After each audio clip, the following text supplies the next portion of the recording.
everyone was just running, and there were bullets, and there were so many of them, and we were really scared. We didn't know where they were coming from.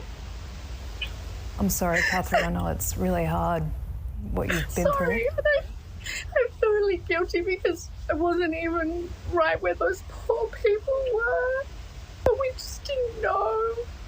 And we were just running, and I was thinking, we're not going to hide.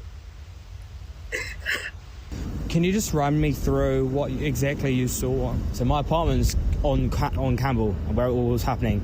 And at the time, I was currently on FaceTime with my family from back home in London. And I just heard a few like fireworks going off. That's what it sounded like anyway. So I sort of took my mum to have a look, see what was going on, almost show her the view in a way.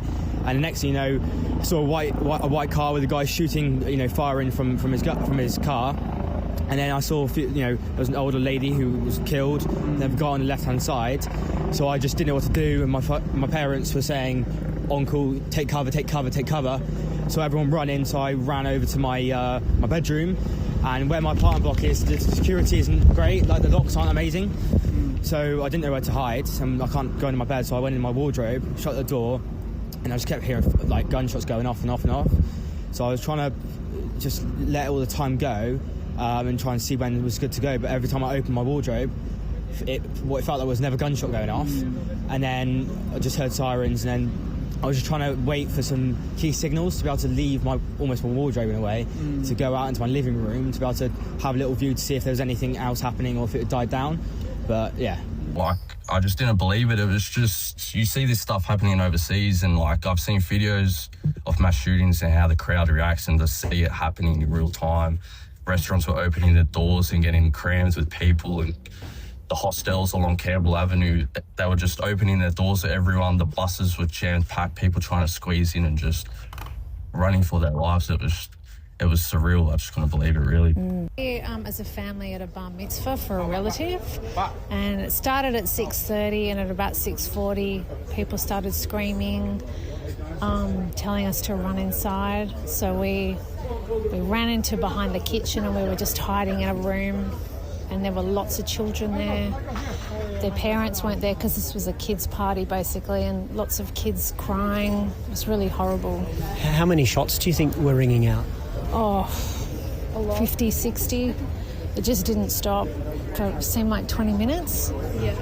And you're inside the bar mitzvah as well? Yeah, I was.